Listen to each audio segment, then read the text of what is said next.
So good evening, everyone. I'm Peter Smallage. It's September 15th, and we are in the evening session of the Forest Connect webinar series. I'd like to welcome you all. We always take August off because nobody shows up for webinars in August, and I remember what happened in July, but we didn't have one. So it seems like it's been a long time since we've gathered.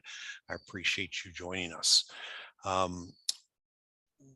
I had a very good experience over the spring and summer. I met Jim. Jim participated in the New York Master Forest Owner Volunteer Training in the spring, and I met Jim. It was an online session, and over the course of 6 or 8 online sessions, he dropped a little hints, and I got this feeling that he knew something about and I didn't know him and his occupation, which he'll introduce himself, but over the course of that training, and then in the summer we had a field session, and he exposed me to some low cost and very inexpensive tools that I can use for what I'm doing when I'm mapping, doing stand managed forest management at Cornell's Arnott Forest. I use it for research, locating research plots, and I just thought this is really a powerful tool. And I think that there's a lot of landowners and foresters that don't need to go into the even single $1,000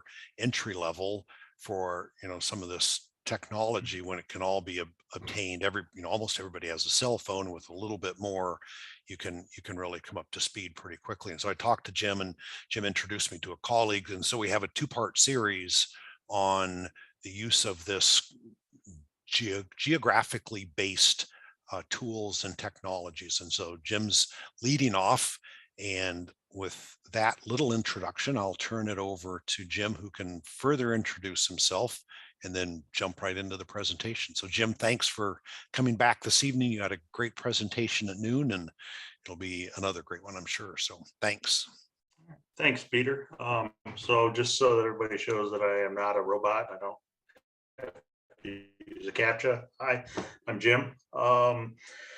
I believe we're going to do the questions the same way, Peter, as if you do have questions, go ahead and use the chat function, type them right in, and Peter's going to handle them as they go. And then if there are things that he may not be able to take care of, we'll do at the end. I'm not in any hurry to get home, so I don't have to take off. I'm willing to stay in chat. Yeah, I actually participated in the MFO training, and I thought it was terrific. I'm recommending it to a lot of the soil and water district folks, people that I work with. I think there's a lot of value in it, and for a couple of reasons. One, for the aspect of resource management and getting information out to people, but also there's a lot of people in public service, civil servants, whatever you want to call us, who can't communicate, and this forces people to communicate, but on a level in which they may be comfortable. And I think that's really valuable as far as both personal and professional development. So I stated earlier, I think it's important that people know what information's out there and available for a couple of reasons. If you don't have to go back, research, and do things time and time again, especially if you're a small business owner, it's going to help you in the business, and also help clients and everything else. For those of us who work in the government or not-for-profits, when we're working with landowners in that form, we can give something back, since we're here due to tax dollars. So we want to be able to provide back to our constituents. So I really believe that, and I think that the more people you get involved in the field of conservation and are able to connect the dots on a lot of this, then the better off we'll be as far as conservation in the future. So a little background: I'm originally from a small town in Broome County in North Fenton, and grew up on Route 79. And I ended up going to SUNY Morrisville and Cornell, and graduated with a bachelor's degree from there. And after about 1.5 years of working at a grocery store, back at a grocery store because I couldn't find a job in the field of natural resources in the mid-90s, I took a phone interview and ended up leaving to become a contract utility forester down in Baltimore, Maryland. I did that for about 1.5 years. Included in that was I was fortunate enough to get shipped down to Raleigh, North Carolina for about a month. And I loved it. It was terrific. And it was before Raleigh got really large. Raleigh, North Carolina at 6 o'clock during the week would close up and turn out the lights. But to just be able to see the differentiation in forests was terrific. A job opportunity opened up in Bolton Landing at a place called Up Beyond a Farm. It's owned by the county Parks and Rec Department, and I became a naturalist for the county. And Bolton Landing is on Lake George. If you've ever heard of Lake George and you're not familiar with New York State, we're closer to Montreal than we are New York City. But we are also right next to Vermont, so it's a nice place to be, an hour north of Albany. So that's how I ended up in the area. Then I took a job with the Soil and Water Conservation District, and I've been here for 23 years now at Soil and Water. So I mentioned earlier, it was shocking to me to realize I'm closer to the end of my career than the beginning of my career. But I do have a 4.5-year-old son who keeps me very busy. I'll put it that way. I was going to do this presentation at home, and my wife suggested that I not do it at home. And that was probably a good idea. And I know at least one of you, my buddy Rob, hosts Henry, and he would probably agree. He's an active boy. So I'm going to get right into it. Again, if you have questions, please feel free to shoot them in the chat. You're going to get my contact information. We'll put it in the chat. And this is recorded, and it's also going to be available as a PDF. I'm sending it to Peter, and I'll have my emails on there. Honestly, if you have questions, feel free to reach out to me. Again, I really think that getting people educated on a lot of this stuff is something that if you're able to do it, then you should do it. So.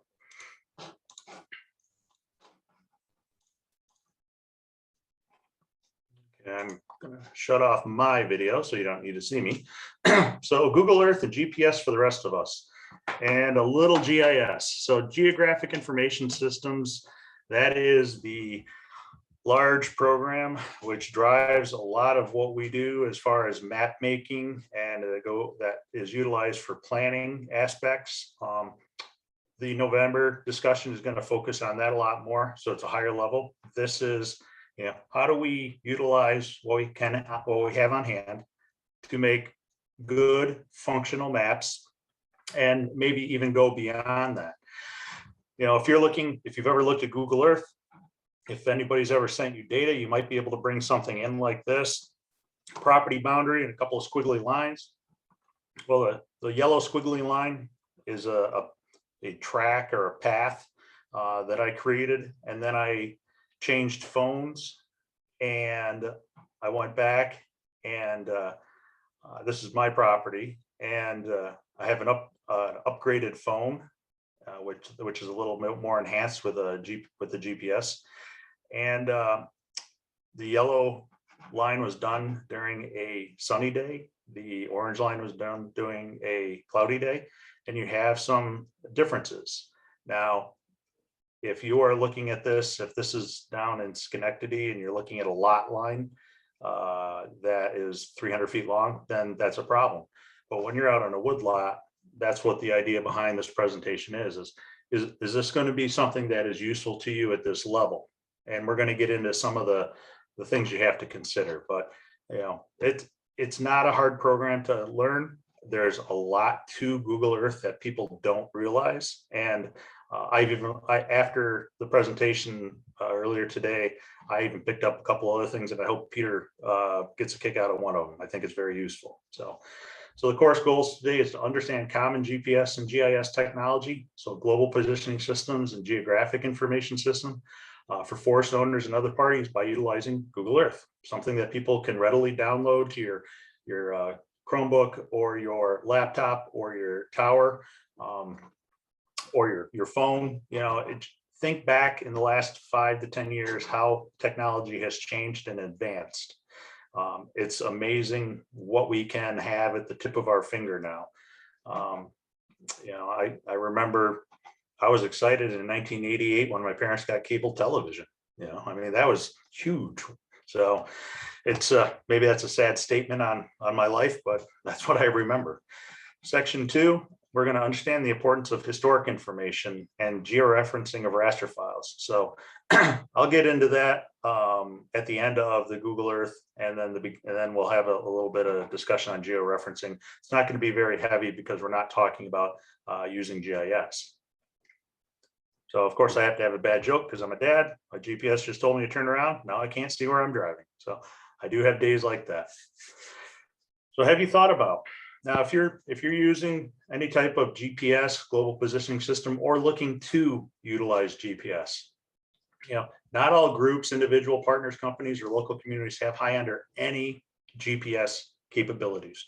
We do training sessions at our water quality symposium. We did, Nick, who's going to be your presenter in November, Nick and I did it virtual last year, and there are still soil and water districts who do not have GPS units.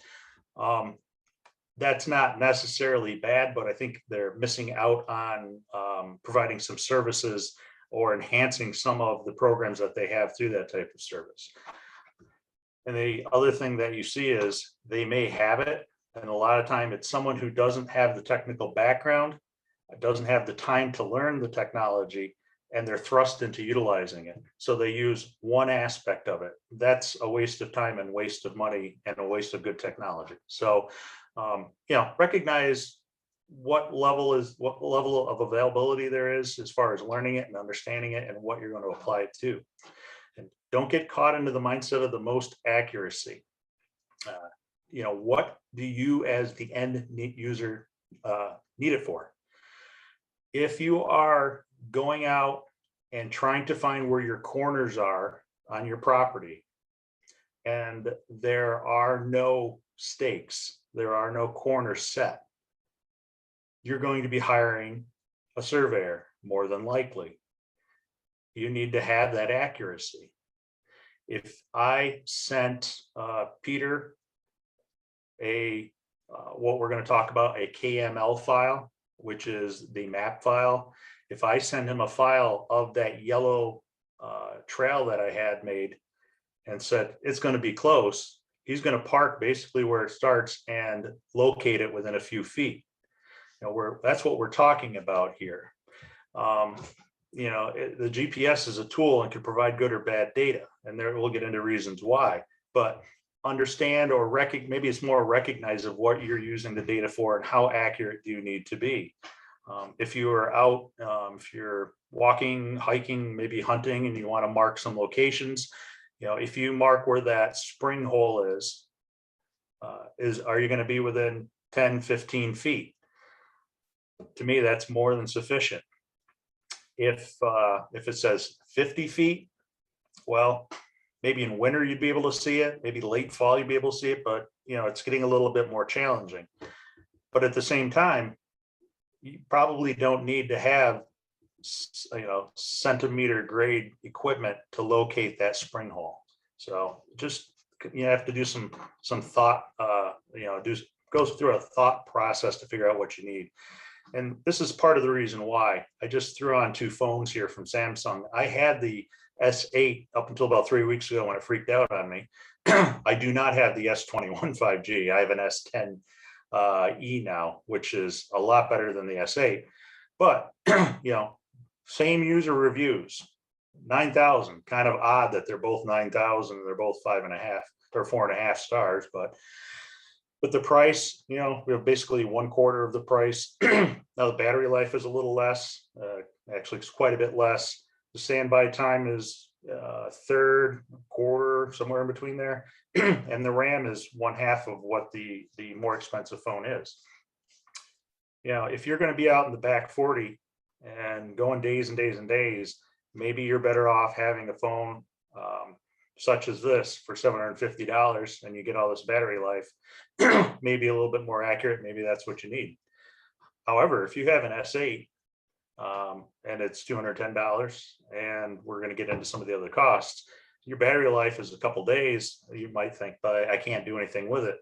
But I know one of the questions we had earlier today, and Peter answered correctly, was, you go, I guess I should say, I'm not advocating going to any particular store, but I'm going to say it this way, go to Harbor Freight and buy a USB charged battery core and bring it with you. That will cost you about $25, $30 if you have the coupon, and you can have it that will recharge your phone for a lot less than $600. So those are things you have to consider. Even older phones can be used. Newer phones, newer technology, it's going to be most likely better data. And then how can you integrate the information if you have a company, or in my case for my staff, and to the public? It doesn't do me any good if I can't get this information out to other people, if it's just sitting on my desktop. We had a few folks who I knew in the earlier class. I've done a site visit to one of the gentleman's places, and I just send him KML documents now, or KML files, so he can go and upload them on his phone. And that's useful. That is good for the public to be able to access that information. What are you using it for? Understand what you'll use the data for will help determine the level of GPS. So my phone and an external Bluetooth receiver that I have for the office will get me in our parking lot under 1 meter of accuracy. There's no trees around the parking lot. If I'm in the wood lot, if I'm in a hardwood stand, it's generally between 12 and 15 feet. So 3 to 5 meters, let's say. In the hemlocks, it might be a little bit more, but as I went from the S8 to the S10, it is much more accurate. I can't remember what the S8 was. I left that behind 3 weeks ago. It seems so long ago.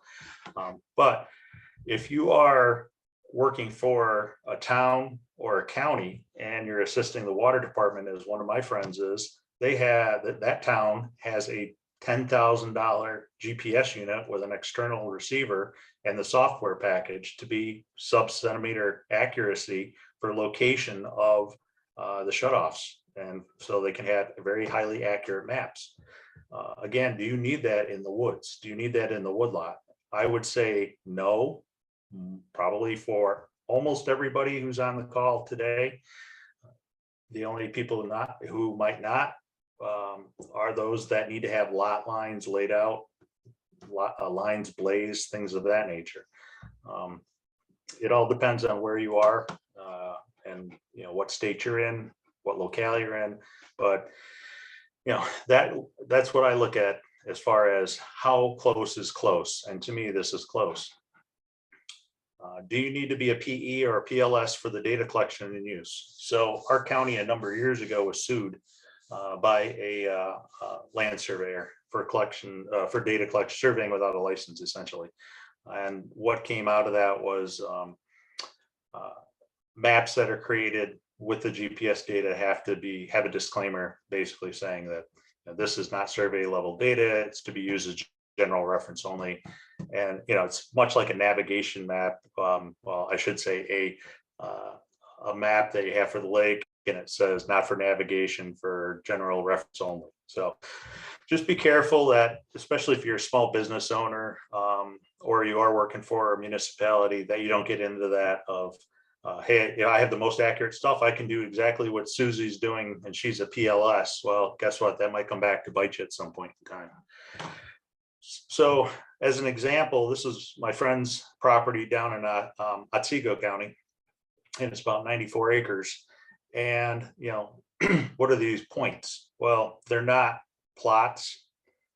They're not spring holes. They're tree stands, and they're on a loop. I don't have the loop shown on here, but again, if I gave these to anyone on the phone today, and you have a mapping software, more than likely you're going to be able to go find tree stand number 81 and go sit in it, or number 82 or 84. So that's what a lot of this discussion is today, this evening, is about. It's getting to the heart of it. What can you do as a landowner or a business owner and not go broke, not spend that $10,000, $12,000. But if you have a phone that costs somewhere between $400 and $800, and you have this little Bluetooth receiver, which we'll talk about, you can get data that is pretty darn good and pretty darn accurate.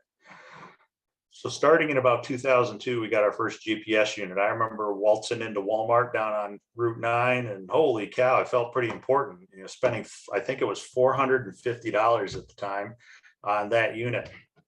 And it worked pretty good, but the big problem was software and connections. If I recall correctly, it had a funny connector to be able to download the data. And it wasn't overly accurate for our purposes. I seem to recall it was about 15 to 18 foot or 15 to 18 meter accuracy. So 45 to 52 foot accuracy. Then we went to this Trimble unit, big handheld thing. Don't drop it on your foot type of scenario. Very good data collector, except we didn't have an external antenna. Was more accurate, but it was hard to carry around in the field. It's kind of cumbersome. Then we ended up with these what are called Trimble Juno, or the Trimble had a Juno unit. This is a Juno. The accuracy was basically the same because it didn't have the antenna, but this had a few other things that were nice. It could fit in the pocket, could fit in a little pack easily. Battery life was better. It was just easier to understand and more intuitive on using. You had a nice little stylus that was packed in there too. And you could set it up so you could have a hyperlink to take a picture and put it in a data dictionary for storage right then. Very useful. And honestly, we would still be using them if the batteries hadn't zapped out. And, you know, it comes to the point of, hey, we got to get new batteries and new software. What do? Well, we made the determination, since we have cell phones that are provided by the county that we pay for, to utilize our phones. And I did some research, I did some discussion with a couple other people, and we already had this Bluetooth receiver. It's essentially a wireless antenna.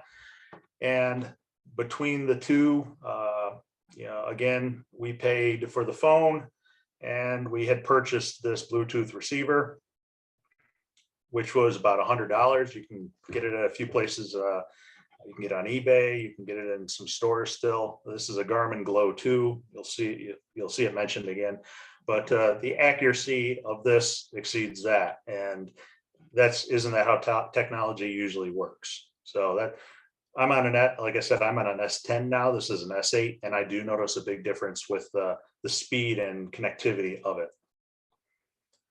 So I'm going to guess most people have toyed around with Google Earth or Google Earth Pro at some point in their lives. And, you know, if we're going out, if we're assisting a landowner, this might be some type of the information we collect or can collect. Again, I'm using property that I own because I think it's kind of creepy for me to do an example on somebody else's property. So this is mine. So I know exactly what this is. So I have the property line boundary. And how did I get that? Well, I had a survey done. My surveyor uses GPS, and he sent it to me in a file format, a KML format, and I simply open it up over here.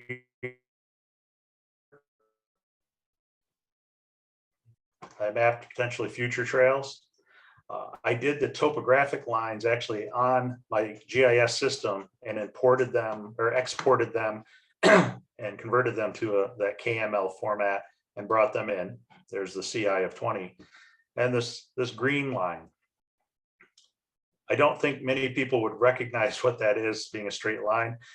I actually, for myself, created a 500-foot buffer for deer season from houses. So you can apply that too. So I also created a route with this line and went out and marked a couple trees on that line. It's about 550 feet long. So that I know in the field, you know, where there's basically a go, no-go zone for using a rifle on the property. But when you open up the program, you know, this is, you know, what you really need to focus on and look at. This is nice, but this is the brains of the operation, along with the layers that automatically get brought in. So I've mentioned this KMZ, KML file. It's nothing more than the name of it's a file extension. So JPEG, TIFF, PDF, those are types of extensions. Don't get freaked out if somebody sends you a file and it says, property line.kml.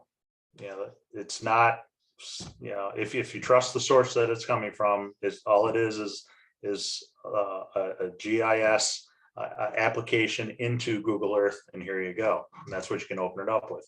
I have an Android. Nick from my office has an iPhone.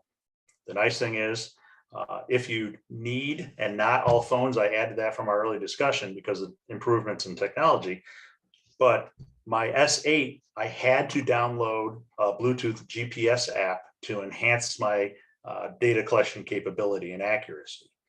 And it's actually, I still have it. I still use it. I like having it on there. I haven't test driven my phone without it to see if there's a difference in accuracy. That's something that I'll do in the next couple weeks. But you can download whichever Bluetooth app if you need it, open it up and have it on your phone ready to go.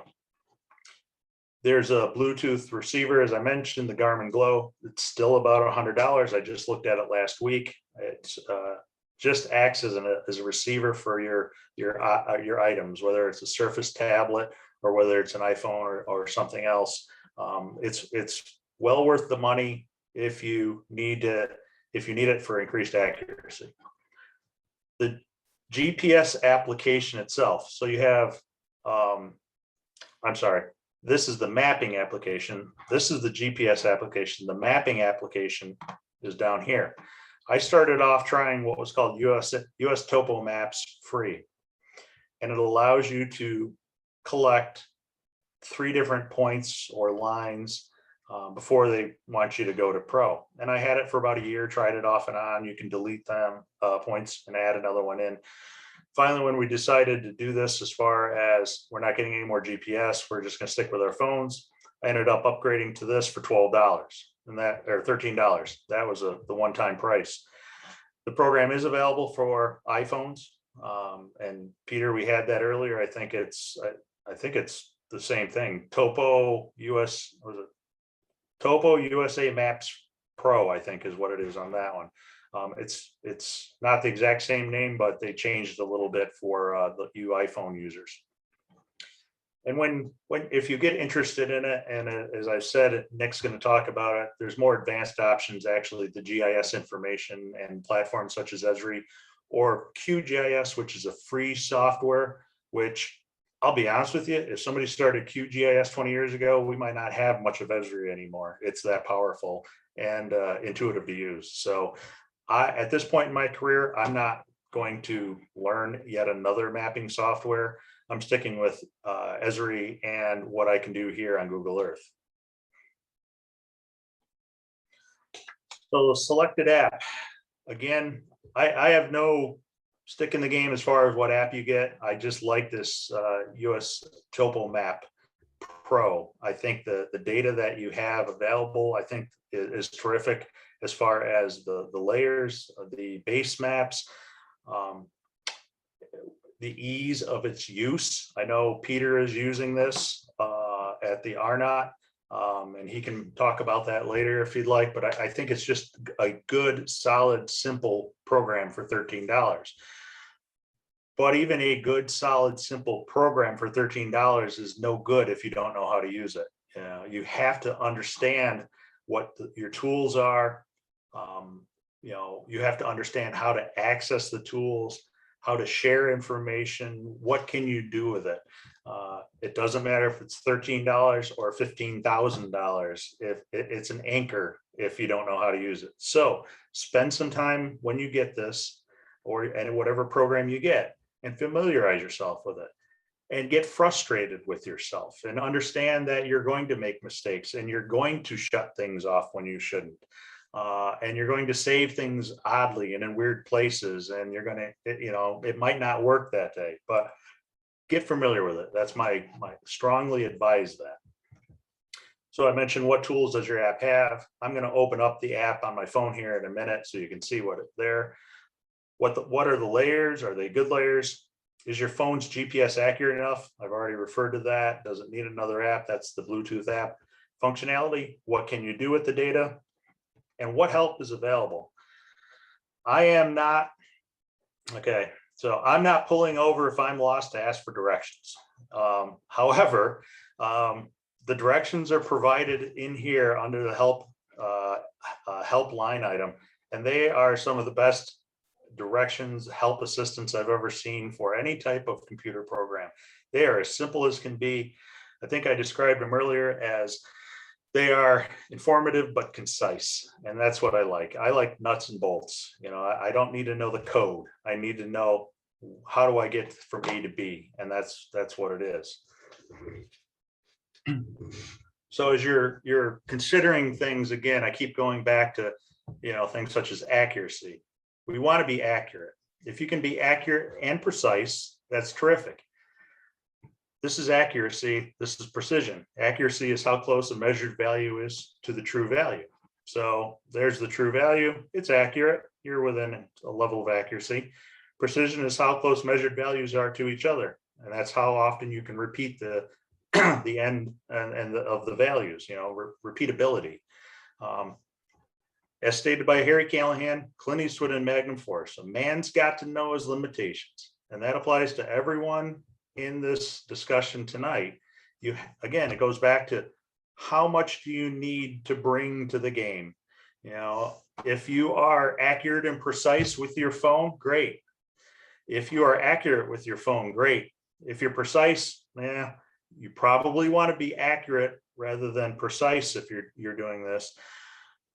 But your phone with a Bluetooth receiver, let's say there's $600 tied up there and a little bit of software and a couple other things, maybe you have $700 versus $10,000, $12,000. So what are you willing to give on that? So recognize, realize, and understand how accurate and or precise you need to be. So what can affect data collection? Canopy cover. Are we looking at through conifers such as the hemlock stand? Are we looking through broadleaf such as the maples and the beech? Cloud cover. Your phone quality. Is it a S8, S6? Is it a 4? You know, is it a 10? Is it a 21? So generally the higher functioning phones are going to do better, but that, I don't want to discourage you from using a phone that you have, which will be acceptable for you. The Bluetooth connectivity. I'm going to show you about this. This is one of those things that I say can turn you into the Incredible Hulk and smash puny human type of issues. Bluetooth is one of the banes of my existence at times, but it seems with this new phone not to have an issue. Yeah, I can only talk about the software that I use, this Topo Pro. I've had nothing but good things to say about it. It could be tracking everything that I do all the time and looking at my bank accounts, but I'm telling you what, I'm getting nice maps made out of it. What's the season of the year? You know, how does that affect leaf on, leaf off? The number of satellites available. Over here, this is the Bluetooth GPS app. This is one of the reasons why I use it. And if I find out I don't need it for accuracy, I'm still going to use it. It gives you an estimation of accuracy. It gives you the number of satellites that are in view of where you are and how many are in use and what level. Green is good, yellow, you know, medium, red on the way out. There's some that are just kind of hanging out there. It uses the North American, the European, and the Russian satellites. This is saying that I have 4.9 foot of accuracy at 1126. That's pretty good. I'm real happy with that. So the GPS app is telling me that. The mapping app, the Topo app, 15 minutes before is showing me plus minus 12 feet. Okay. Is that good enough? Again, for what my purposes are, that's good enough. I don't want to be a surveyor. I don't need that. This is going to be good for finding trails or sending a point to my buddy Rob and say, hey, meet me here. You know, if he can't see me from 12 feet away, then there's a problem, or there's a heck of a lot of evergreens in between the two of us, but we're going to hear one another. So I like this as kind of a double check. You know, there's accuracy. I'm willing to accept that. That's not a problem. How much time do you have? You know, how many times have you gone into the woods towards the end of the day after work or trying to finish up a job at work and you rush? Well, you don't always get good data all the time. Something goes wrong. I had the GPS app turn off. And when I have the Topo Pro program on, my phone stays active. When the Bluetooth GPS was open and I was viewing that, it went to sleep. I didn't realize it disconnected my data collection and I had half of a trail. All right, well, live and learn. So just when you're trying to hurry, it doesn't always work. So make sure you have enough time to do a good job, and allows you to go back and take a look at data as you collect. And let's face it, anything seems to like interfere with data collection at times. Again, this is a trail that I collected with my old phone and it was sunny. This is a trail that I collected with my new phone and it was cloudy. Now, if you walked this, you would not be lost by any stretch of imagination. To give you an idea, this is about 14 acres, so it's not large, but you're going to find it. And if I sent you either of these trails and said, hey, go on up there, meet me for hot dogs there, you're going to find it.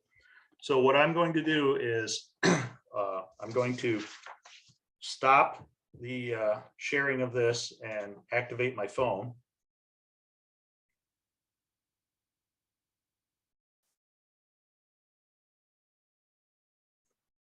Okay, so I know there's a little delay, but this is the Bluetooth GPS app that I have because I don't know if you actually see the cursor moving, Peter? No. Okay. Yeah, it's kind of, you know, I see it on my computer, but I'm projecting from the phone. But if you see where the word stop is, to the left of that, that is the item which it's connected to, the Garmin Glow number 82E9C. There's a drop down. When I hit that drop down, well, it's not allowing me to do it as it's active. You would see Toyota Tacoma and Chevy 1500. So it stores items which you've connected to on your phone.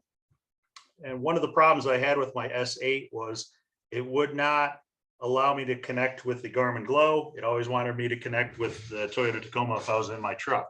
So you have to work that out. It's sometimes a little sensitive. But just like, you know, most mapping apps, they have a lat long, have the UTM, your speed, things of that nature.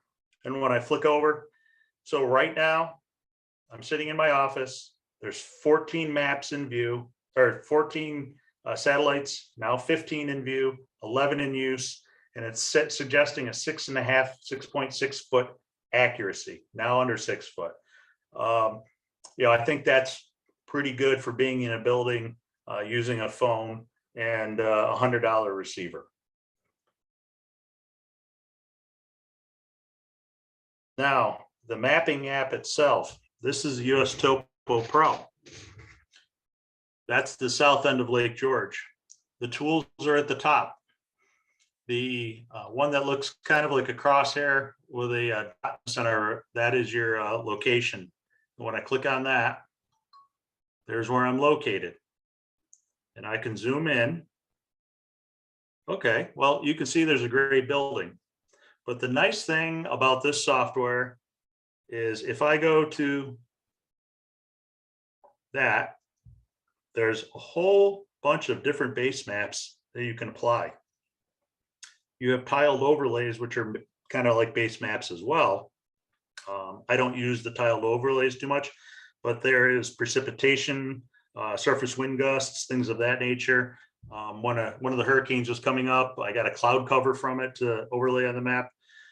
But a lot of the time I stick with either the National Topo map or Esri Aerial.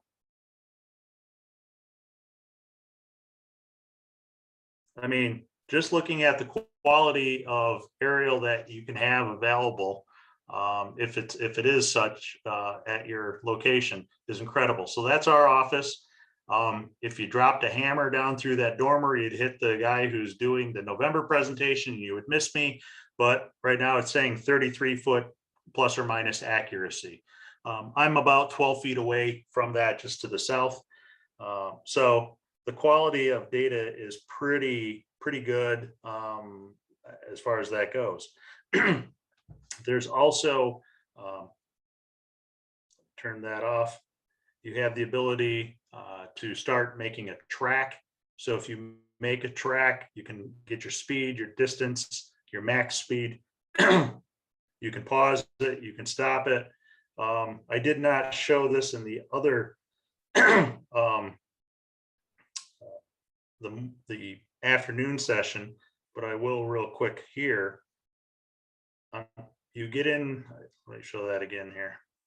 So the upper left-hand corner, the 3 lines, that's how you access a lot of the information.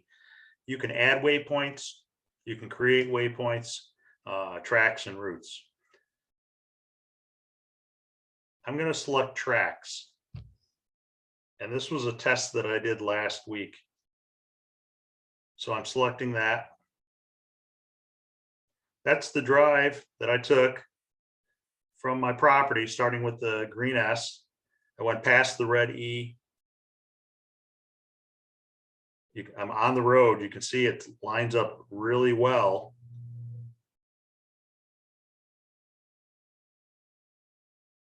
Picked up a couple groceries from the grocery store where I parked, paused it, started it back up with the red S again. And then, so you can toggle easily between the base maps, and drove back home to my house where I ended it. So you can make a track very easily. And then, well, what do you do with it? That comes to the second part of it. Well, what you can do is you go back to the track. Once it's highlighted, the little hamburger or the 3 dots up in the right corner, you want to export it. There's your extensions. There's that KML, KMZ I talked about. You hit KML. I'm not going to continue through, but all I do, well, I can hit the next thing, then you hit share. How do you want to share it? I send it to myself on Gmail. I keep it separated from my main account in case there's ever a problem or a hack. So that's how you can get the data back to your computer very easily. The nice thing is with the tracks, you can apply a couple tracks at once. So there's the trail and then the drive. If you want to add in some waypoints, you can add in some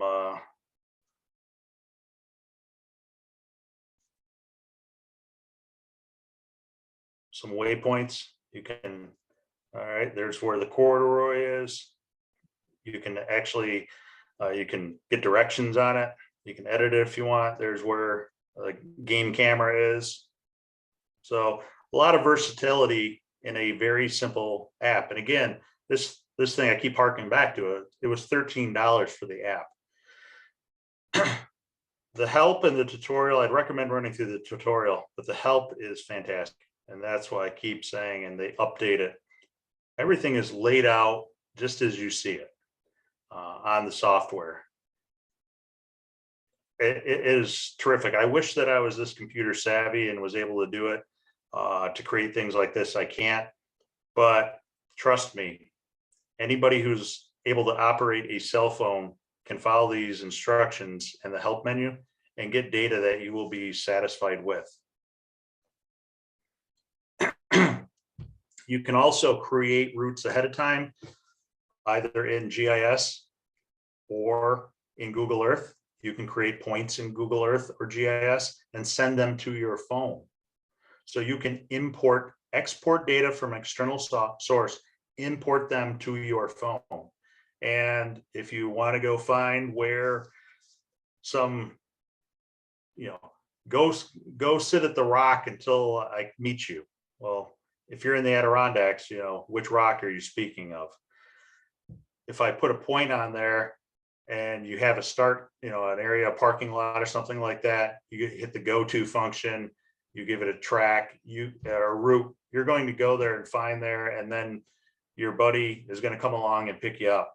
So again, this is, we're not recreating the wheel here, but we're just looking at using it in such a way that it makes sense and it's cost efficient and the technology is easy to use. So, all right, with that, I am going to come back here, stop the share and get back into that.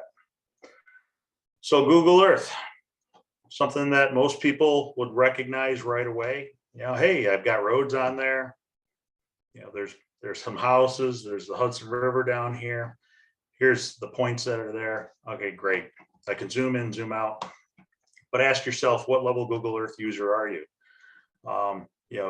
Can you find your favorite restaurant with Google Earth? Can you import data and change the color? You can import, export, and create maps that are usable. And are you all that in a bag of chips? I mean, it's okay to say that you're awesome at it and excellent at it. A lot of people don't do that enough, and they kind of feel that they don't want to step out and be in the spotlight. Well, again, it goes back to, if Jim, you know how to use it, help Jim, somebody else. Yes. Jim, are you sharing your screen? Jeez. Yeah, thank you.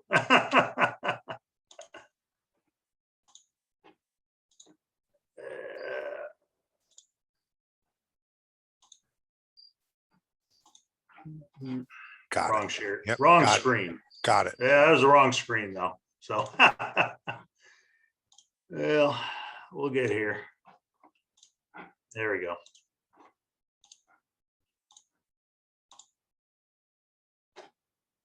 All right. So now, at least all I did was talk about the what level of Google Earth user are you? So you have to figure that out. Nobody can answer that for you. But if you are able to help somebody out, please give them a hand. Again, KML, KMZ, they're the same thing as .ppt, PDF, JPEG, TIF, PNG. Don't be intimidated by it. It's just a file extension that we use in the mapping software. I mentioned you can open layers. So you can open up trails, you can open up the property lines, you can open up locations of the game cameras, things of that nature. You can create and edit info right in Google Earth. You can produce maps and you can produce videos. Some people don't realize that you can produce videos. It's not going to be in the woods. It's going to be in other areas. I could be walking through the woods producing it with Google Earth, but if you're on a planning board or deal with floodplains, give me a call sometime and I can show you how to utilize that. That'll help. So what you're looking at, that's a KMZ file I imported, and I adjusted the view or the tilt, and now we have that three-dimensional look to it. So I've kind of talked about a lot of this. I showed this already, so I'm going to skip over it. But again, your Bluetooth GPS app and a mapping app, they're different, but they work together. This usually helps to enhance the accuracy of the map data. And on Google Earth, we're going to go into Google Earth now. Don't get just lost in the creation of the pretty pictures. That's what happens to some people. Be aware of the data you're bringing in and know what you can do with that data. That's actually a lot more important. This is the end result. The image that's created, or the map that's created, is the end result of the development of the data and the use of the data. So I printed this out so I wouldn't miss anything. So now we're going to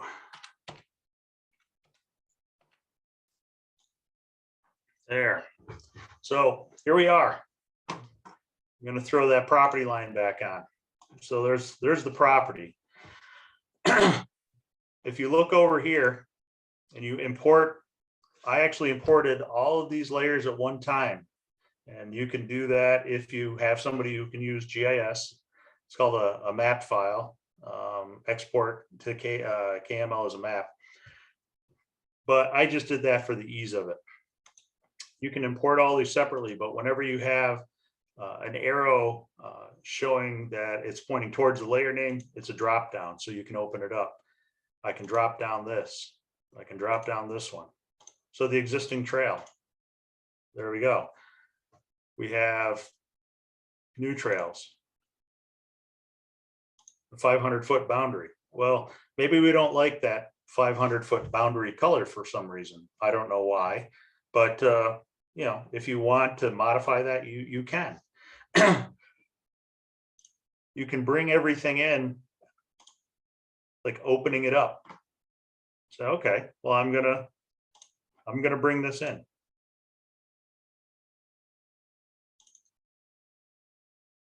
And oh, this is one actually I chose. There we go. So those are the 2 points that I brought in. One was a parking area, I believe, parking. And one is a corduroy where I have some logs put down. You can show one and not the other. You can get rid of both. You don't want those on there, you can delete them. It's okay. So that's how you can add data easily, is you just open and select where you have it saved. Highlighting things and right clicking is important. So I'm going to use this approximate 500 foot. I am highlighting it and I'm right clicking on it. I'm going to properties. Everything is kind of menu driven with this. You look at the tabs, style and color. All right, we want to make the color turquoise. Okay, great. We want to increase the width. There we go, really stands out. So very easy to modify anything that people send to you or you create. You know, this isn't just a, you have to create data outside of there. You can easily, and I think this worked out well this afternoon. Let's say you want to do a patch cut or something down in this lower corner. You can create it. There's your polygon, what we would call a polygon. And before you click OK, you can get measurements. You can get a perimeter. The perimeter is just over a 1/4 mile perimeter. You can change the units. You have 2 acres. So I'm going to do a 2 acre patch cut, but I don't like that color. You know, I want to make it green. So I'm sorry, I did that. That's the outline. You can do the, well, let's do the interior in a different color. So there you go. So you can leave that. You could make this somewhat clear if you wanted to. So there's a lot of functions that higher end software programs have, but they're right here at your fingertips. And I got rid of it. I didn't save it, but you can save it. I'm going to add and say, this is where my little hot dog cooker is for my son. We're going to say hot dogs. I don't like that point. I don't like that green point. Hey, did you know that these were here? I'm going to put the martini glass actually there. And we're going to change the color while we're at it and make it go like that. And now I'm going to say, I'm good with that. I'm clicking OK. Now you see hot dogs is in my legend. And because I want Rob to come over for hot dogs and a martini, I save the place as hot dogs as a KMZ file on my desktop. I can send it to him or send it to his phone. He can open it up on Google Earth and it will show up referenced right where it should be. So hot dog, good times. Let me get rid of that. I'm deleting hot dogs. A few other things that will come in handy for you. If it aggravates you when you zoom in initially on Google Earth and it always tilts, go to Tools, go to Options. And again, this is all menu driven. Go to Navigation and click this button. When you first load Google Earth Pro, this is not checked. So it says So it will automatically have you tilt when you're zooming. I don't want to tilt when I'm zooming. I can do that myself. I'm quite capable of it. So that's usually one thing that people really like and appreciate. There's a couple things down here. Terrain. So this doesn't look a heck of a lot different if you're just viewing it. Oh, sorry. Back to here. So when I tip the tilt, that's what we have when you don't have terrain turned on. Not every place has a terrain function, but if you do, zoomed in too close. That's a nice thing. If you get lost, you just double click. So with terrain on, now you get a real feel of what it's really like out there. And you can see it conforms to the landforms a lot better. So I've gone through all of that. The last thing I'd like to show you on here, and I know this is a lot of information. I was worried about not having enough, but I think from earlier comments, this shows a lot. Let's say that you have a survey of your property, and let's say you're able to get this property boundary. You can get a property boundary from, if you have a survey done, your surveyor most likely will send this to you without any issue. Local towns, counties, villages, whoever you're under, if they have a planning department and they utilize GIS, they're going to hopefully have, or most of them will have, digital images called shapefiles, and they can convert these to KMLs. Just be aware, they're not always really accurate. Before they fixed our property lines at the county, my property line, not my deed, but the image that somebody drew in, basically the neighbor to the south of me owned up to my air conditioner on the south, which is about right at the edge of the house, and I owned half of my neighbor's house to the north. That's not going to do you any good, and don't go into a court of law with that. However, let's say that you know that this is a reasonable representation of your property, and I know this is because of the survey that was done. I'm going to show you, you can bring in things, any image, any raster, which is an image. Actually, I'm going to do that first. I'm going to open.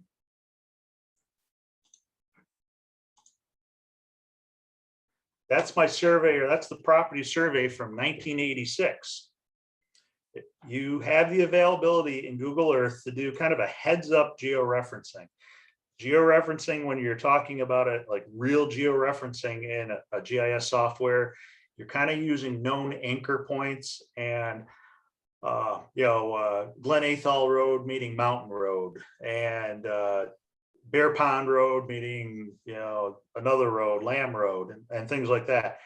And you can rotate and manipulate the image that you're trying to do. So an old aerial photo would be an example. In this case, I used the 1986 survey, which is not the newest survey. What you end up doing is when you bring it in, I'm going to, it's this tool right here. When you have the green, this pop-up comes in, you browse, go to documents.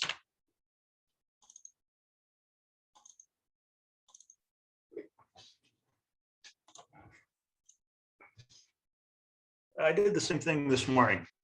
Let me cancel that, do that again. My apologies. It's kind of tough when you have property and you live on the same road, but they're in different locations. So if you ever are looking for a file and can't find it in Google Earth, also go down here. You can change what you can find. I'm just looking for an overlay, so it's only showing me the images. But if you're familiar with the GIS, you can actually import shape files directly into Google Earth if you did not know that. I did not mention that earlier. That was on me. But okay, so this is the old original survey of the property. This is when I referenced it. So it matches up nicely. But when you bring this in, you can see it has these green lines around it, corners on it. It allows you to change the rotation. I'm just punching in 200 as an example. Okay, so that lines it up a little better, but that's where then you can start taking and stretching. It's kind of like map yoga, you know, turn and stretch everything here.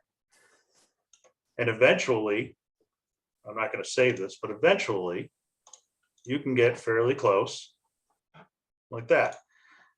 I would recommend doing it without the terrain function. It's a little easier. And again, I'm off a bit, but that's a wee bit for what we're looking at.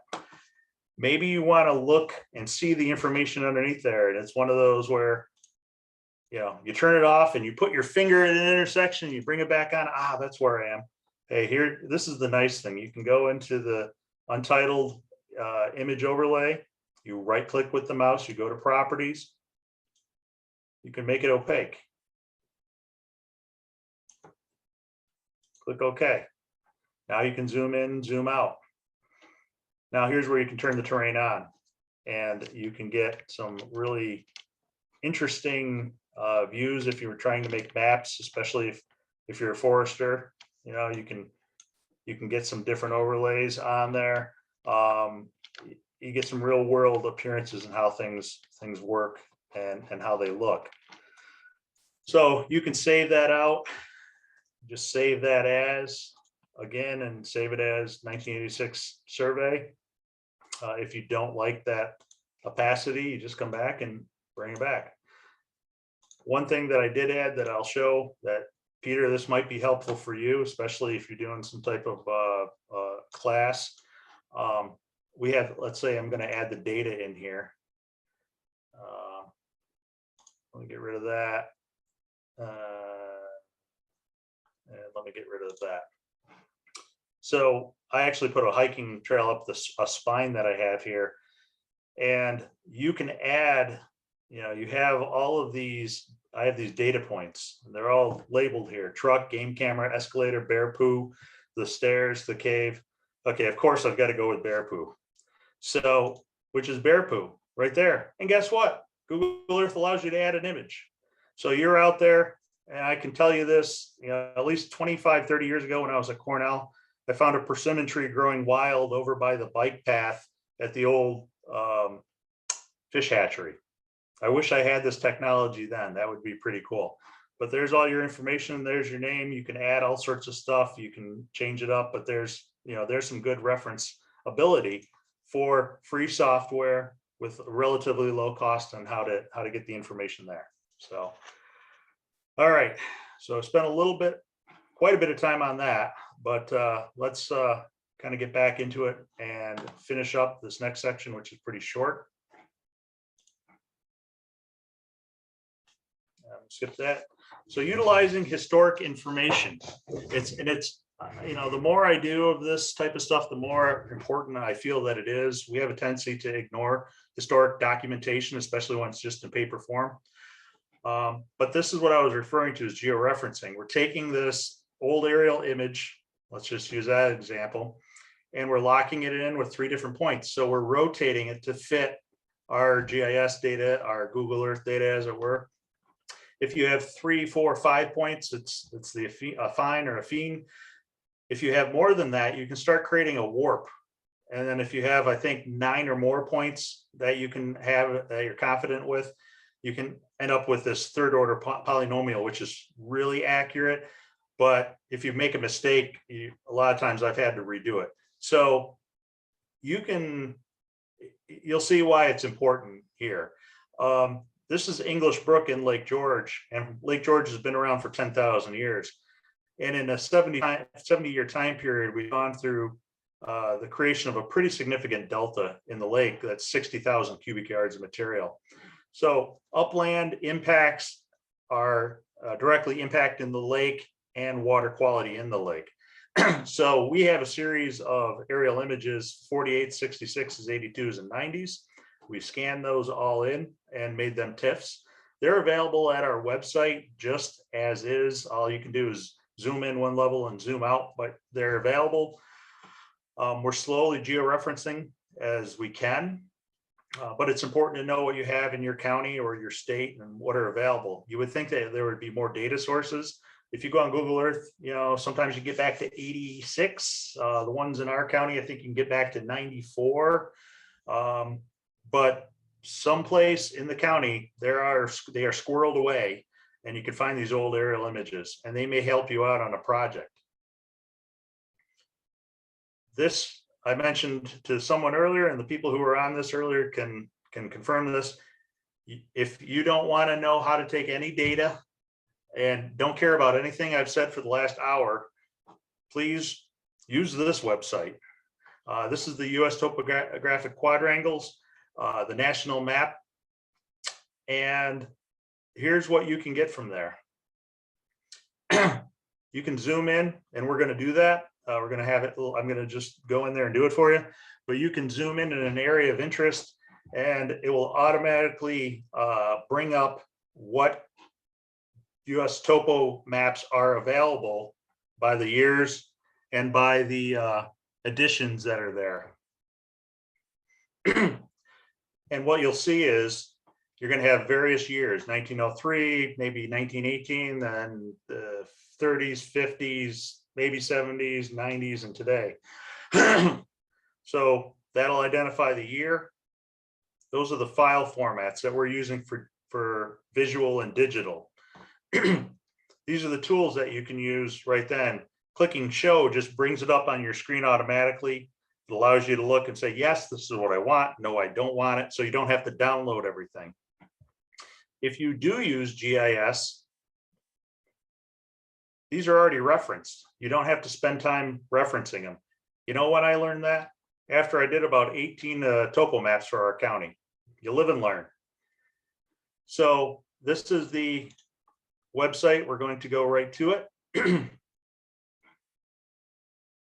You click on the historical topo map collection, view and download over here on the right hand side. Don't click on that. That just gives you a little video. We're going to get right into, I like using over here, the Great Sacandaga Reservoir. I think it's pretty telling. So this is a reservoir that was created for flood control for the Hudson River. We're going to look around. Let's see, where are we going to go now? I guess we'll stick right here. We're going to be around Allentown. So Luzerne, 1903, 1950, 55, 56, 59, 86, 89, 2010. There's, you know, a plethora of topo maps. So this is what we see in the 1903 topo quad. Look, there's a Sacandaga River. Why? It wasn't impounded that time. So you had a free-flowing river. Let's get up to, let's see, in 1950. Show.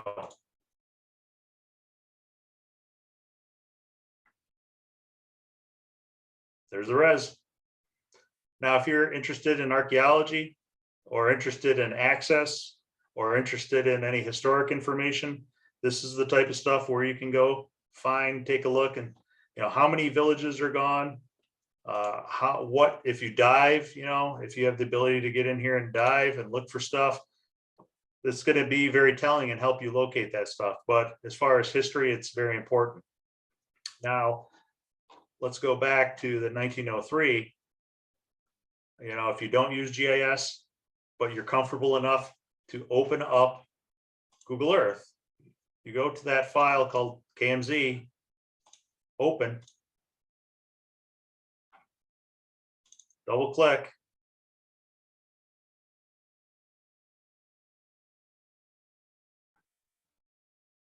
and it's already referenced for you. You don't have to do anything about it. Now, you have, it falls under this category. Luzerne gives you the topo quad, the scale, the year. It has a Luzerne map.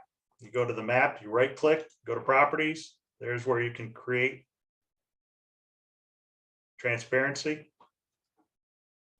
Very useful tool for no cost. So, and then you can save you can save it right on your files if you want. I'm amazed at how many roads there used to be versus what's there now.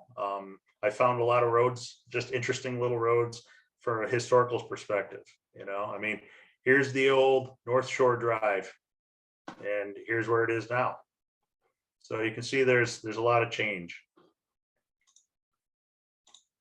So I would really encourage you to utilize that when possible. And again, why is it important about these things? Well, the example I have a boundary line survey. You know, I reference mine on Google or on Google Earth. It's going to work fine for what I need.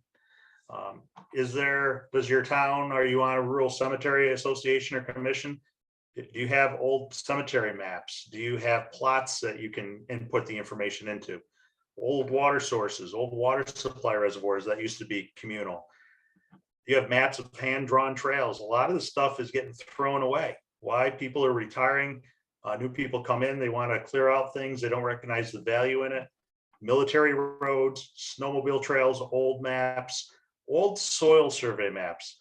Now, you know, I hope I'm not insulting anybody by saying old soil survey maps. Our soil survey was created in '86, but you know, they're not valid anymore. It's the USDA web soil survey, which is what you should be using.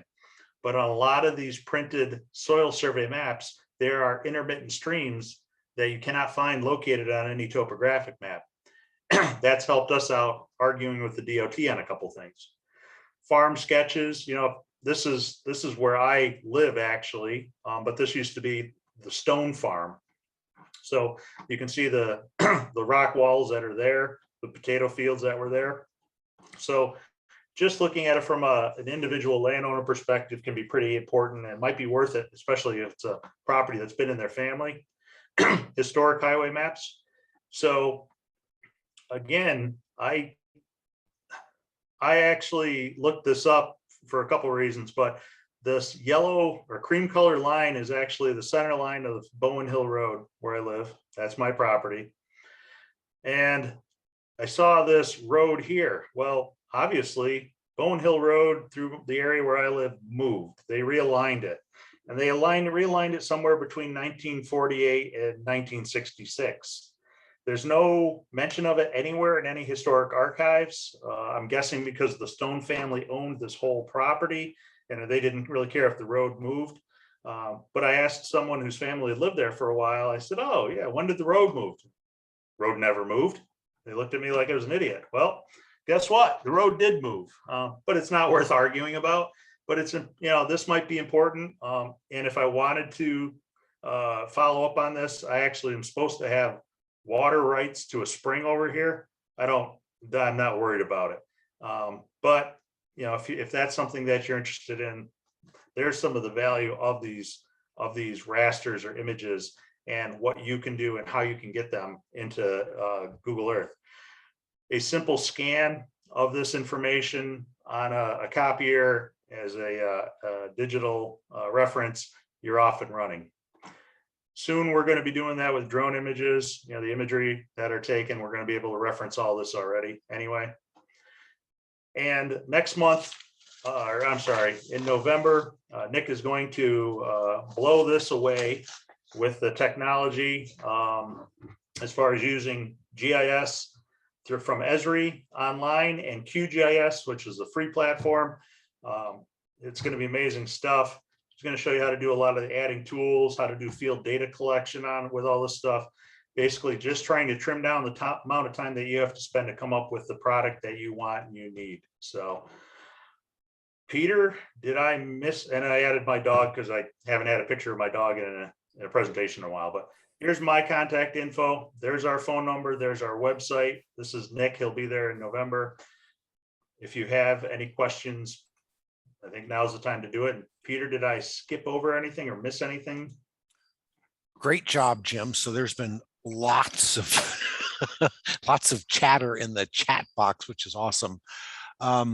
So did you cover how to bring in tax maps? So the tax maps, so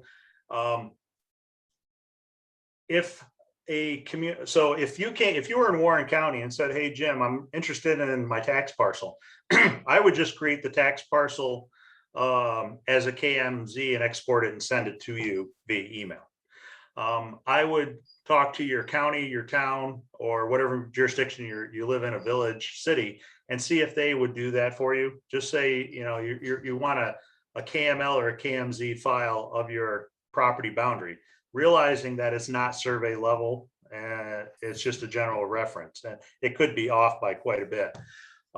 Otherwise, if you have your property surveyed, ask your surveyor to provide that to you as a KMZ file. If your surveyor happens to use GIS, they can send it as a shape file to you. You just need to find that one person, if you can't do it, to convert it. And usually, it really takes a couple seconds to convert something like that. And I dislike it when other people like myself don't take the 5 seconds to help somebody like that.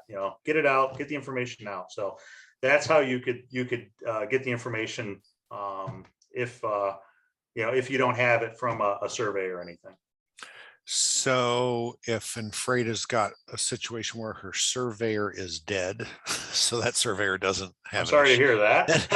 that surveyor doesn't have any shape files to share, although there may have been a surveyor that took over that business. But what if you have? So you were working with a scanned copy of. Mm-hmm. There were multiple properties on the map that you yes imported. So was that from the town, or was so I have that survey because it was filed at the county. So your county may have it. Our county has a lot of records available digitally, and you can pay $5 to get a copy of it. So when you say county, that's the county planner, county assessor, county. In our county, it's the county clerk's office. Okay. They're the records keeper. So think of it that way. You still need, if you want to reference it though, you still need either corners to reference off of or the lines. And that's where a planning department might be a good place to start and see if they have digital parcels.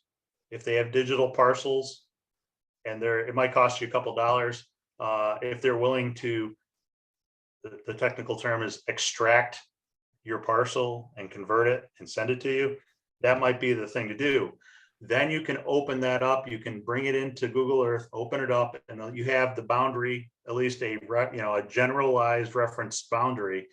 And then you can bring your survey in and then change the rotation, stretch it, do the map yoga as I referenced to it. And then that's how you could save it that way. And we call it an overlay. So it's not a one size fits all. It depends on the county, the level of service that the person can receive from her county or her town. So the more developed towns generally have planning departments that can do that. The less developed towns might not. There's a couple of towns in our county that wouldn't be able to do that.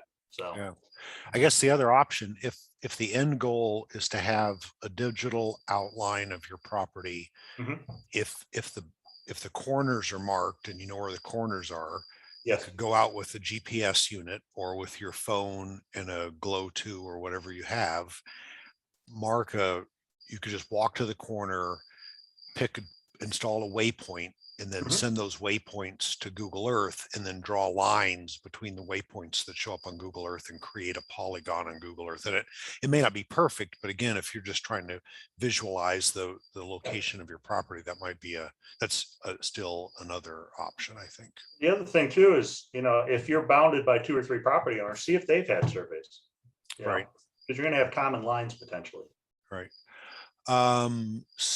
So let's see here. So going way back to the beginning, just so you know, Dawn, who's present, Callahan, lives in Maryland, used to live in Greenville, North Carolina, and worked in Bolton Landing. So he says says it's a small world. I lived in Glen Burnie, Maryland, and then Severna Park, and then I left and moved to Bolton Landing. So yes, it is a small park, or it is a small world after all. So if a cell phone is not connected to a carrier like Verizon or Sprint or whatever, can it still be used for these applications?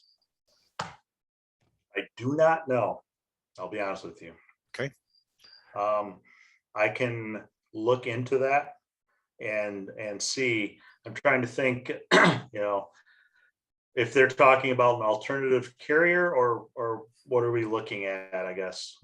I mean, it seems like you have to have a carrier, don't you, to access data so that you can download apps like Bluetooth GPS. Yeah, because even like my understanding, because I had a track phone 100 years ago, that basically utilized, you paid for the time and it utilized whatever carrier was available, I guess, for lack of a better term. But someone on this presentation may know better. I'm not afraid to say I don't know, but I can try to find it. Sure. So. Well, and that was my response in the chat was, I don't know. We'll ask Jim. I can always, that's the beauty of having the speakers. Like, I don't know. They know attention to that's right. Let's ask the speaker. Okay. So when you were using Google Earth, were you using Google Earth or Google Earth Pro? Google Earth Pro. Okay. So, and it's free, it's downloadable. If you do a Google search for Google Earth Pro, you can download it and do everything that Jim was doing. Okay. And then we've talked, so I'm just kind of scanning down through the questions here. So the property lines, we've talked about that. You can, different ways you can create them. The most straightforward and accurate way is from your surveyor, or you can create them yourself. I've even, when I didn't have access to it, I kind of, in the property I was on at the time was a very irregular shape, but I kind of knew the shape. So I just kind of winged it, and then I would check the size, and then I would keep adjusting it until I got to about the right acreage. And then and for what I was doing, that was close enough. Right. So yeah, and the beauty of the beauty of Google Earth is just try it. Try and try. Right. You're not going to break anything. No, it's fun. Yeah. Again, it goes back to maybe I don't have much of a life because I enjoy it, but you can find some really neat things, on Google Earth, some functionality to it. I just noticed one of the questions was, is there any other type of base map? And I was going to just hop on here and, about the only maps that I'm aware of. You could bring in all those topo maps as we did that referenced one. So you could build a library and save that on your computer if you wanted. The only other thing I have is this, the topo or the historic photos, and that's this button right here. And this one's showing it 1985. So this is what everything looked like in 85. But you're not going to really get the quality of the satellite data. So this would be basically, if it's black and white or infrared, you can, but the color was a little lacking back then. But that's, going through the years. And it's from various sources. That's about it, unless you bring in data to have in there. If you have a smaller county, I'm going to pick like Schuyler County. I don't know how many topo quads there are, but you could probably download all the topo quads without much of a problem. They're all referenced. You can have them in a file. You can always bring them in, and that could be your base map data, on top of the aerial images. The other, looking at, this doesn't always work well, but shadow cast, there's a shadow cast tool, which is I've used to try to figure out and do some comparisons with soils and canopy cover, and basically look to see where maybe the deer are going to hang out when it's warm, So there's a tremendous amount of tools here. You know, you can make the maps right here. You can save the images. We could spend 2 hours, 3 hours just on this. So Sure. So I just want to reconfirm, to get the data from your phone to Google Earth Pro, Mhm. you would and I've used two different mapping apps, the USTopo Map Pro and Gaia Earth. And in both cases, you can identify the object, whether it's a waypoint or a track. And then there's something that allows you to export or email. And then you email it to yourself, and then you go to your computer and you either double click on that as a KML or KMZ, or you go to Google Earth and use the open function, and then it effectively imports that object into Google Earth Pro. Yeah. So on here, you know, you have let's just grab a track, and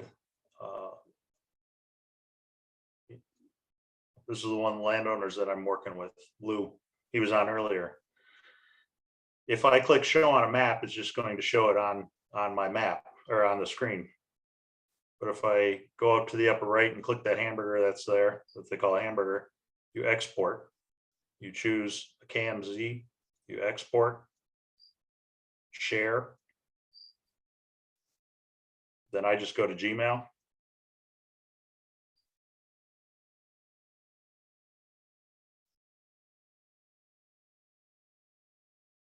And it's going to be in my email. And so I'm sending this from my phone, getting it to my computer. Now I can bring it onto Google Earth there. I can bring it into GIS. And that's where I was saying, you can create a trail or a route in your mapping software online, or either in GIS or on Google Earth. Let's say you're using Google Earth at your desk. You can create your data that you're interested in and do the same thing, but to your phone. You can send it via, let's say you have a Google Earth account or your email's connected to your phone. You can send it. Once it's in there, it's going to say, do you want to open it? You open it. It automatically, at least on this software, it saves it for me. It catalogs it for me. And then I can just open it up. So, you know, it's nice because it's the effort level is the same to send data either from the phone to your computer or from your computer to your phone. Right.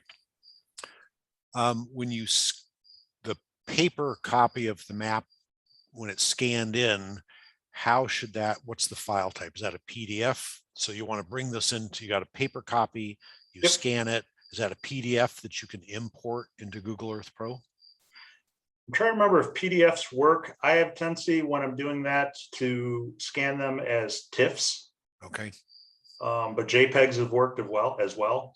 I'm just not sure. I can't remember off the top of my head on a PDF. I had a problem with one of the extensions, but I think that was more when I was using GIS and trying to georeference it in GIS. I don't think you could have a PDF in GIS, but I'm not sure about that in Google Earth. Right. Okay.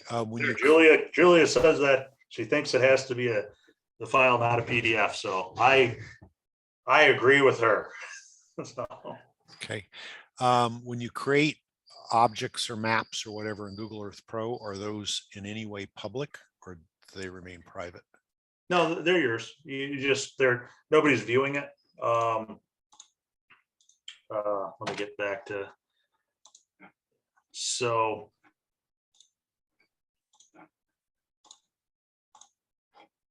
Here's the map. We're going to.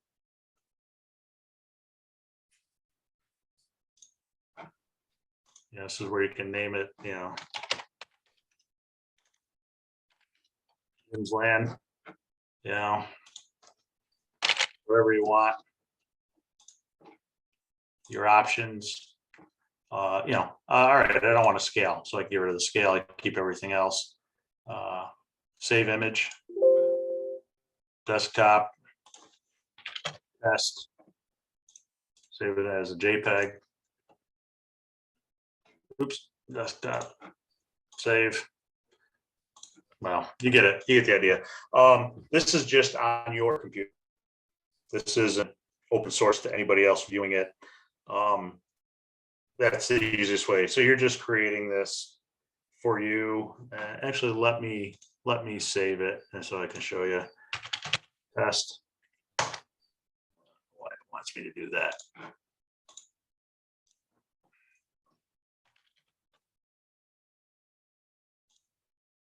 Okay, then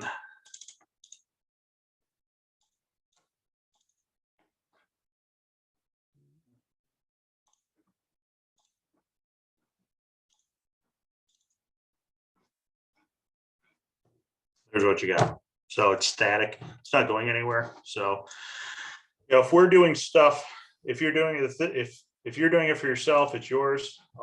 But anything that I'm doing is public information because it's government. So we're subject to FOIL as far as that goes. But if for somebody else, I mean, it's not like somebody could search the internet for, you know, No. for Jim's land and find this Google site. No.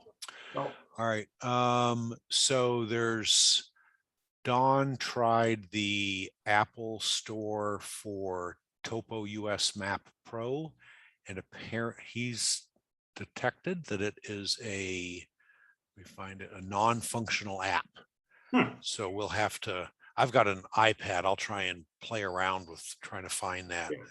And like I said, I'll ask Nick because he has it on his phone. Right. Okay, that'd be handy. Let me write that down before I forget. Okay. And again, anybody, you can feel free to reach out to me via email or give me a call with any questions on this. So, hey, Mark is back.